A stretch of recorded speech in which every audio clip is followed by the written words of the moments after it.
মৰাণ আৰু ইয়াৰ আশে-পাশে অঞ্চলত মিয়াই অবৈধভাৱে দখল কৰি থকা ভূমি উচ্ছেদ কৰাৰ দাবীত মৰাণ ৰাজচক্ৰ বিষয়াক স্মাৰক পত্ৰ বীৰ লাচিত সেনা অসম মৰাণ আঞ্চলিক সমিতি বীৰ লাচিত সেনা অসম মৰাণ আঞ্চলিক সমিতিৰ সভাপতি অৰুণজ্যোতি গোহাঁই আৰু মুখ্য সচিব অনুপম বৰুৱাৰ নেতৃত্বত যোৱা সজাতি দলে মৰাণ ৰাজচক্ৰ বিষয়াক স্মাৰক পত্ৰ প্ৰদান কৰি মৰাণ আৰু ইয়াৰ আশে-পাশে অঞ্চলত মিয়াই অবৈধভাৱে দখল কৰি থকা ভূমি উচ্ছেদ কৰাৰ লগতে ভাড়া ঘৰত থাকি অনৈতিক কামত লিপ্ত থকা অবৈধ বাংলাদেশী মিয়াক উচ্ছেদ কৰি মিয়া মুক্ত মৰাণ আৰু ৰাজ্য গঢ় দিয়াৰ দাবী তোলে।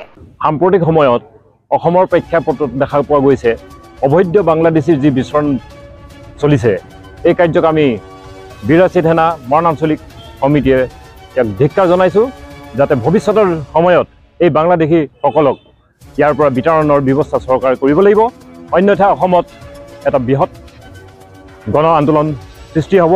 ইয়াৰ কিন্তু দায়ী হ'ব চৰকাৰ আৰু প্ৰশাসন।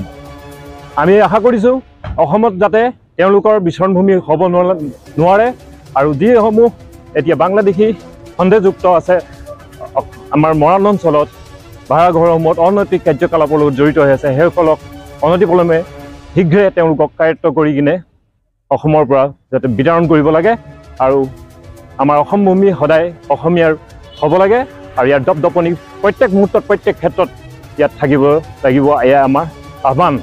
আমাৰ জাতি সদায় অসমীয়াৰ যি খিলঞ্জীয়া ভূমিপুত্ৰসকল সদায় নিজৰ জেগাত এটা নিজৰ আধিপত্য থকাটো আমি বিচাৰোঁ। দেখা গৈছে অসমতে থাকি অসমীয়াৰ প্ৰতি যি মিয়ালেণ্ড দাবী কৰিছে তাক আমি ধিক্কাৰ দিছোঁ আৰু এনেধৰণৰ কথা বতৰা আমাৰ অসমত নচলিব। অসমীয়াৰ আধিপত্য অসমত থাকিব লাগিব, খিলঞ্জীয়া অসমীয়াৰ আধিপত্য অসমত থকাটো আমি বিচাৰোঁ।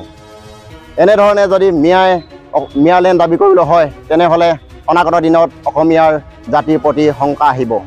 সেইবাবে এই সন্ধিক্ষণত এইবিলাক সময় আহিছে, এই সময়ত মিয়াক উচ্ছেদ কৰি তেওঁলোকক বাংলাদেশলৈ দলিয়াই দিব পৰা এটা ব্যৱস্থা কৰিব লাগে চৰকাৰে।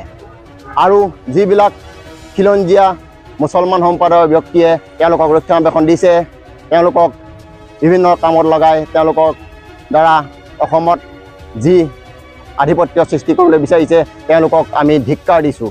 তেনে ব্যক্তিক অসমত থকাৰ যোগ্য নাই আৰু তেওঁলোকক বাংলাদেশলৈ পঠিয়াই দিয়াৰ এটা ব্যৱস্থা কৰিব লাগে।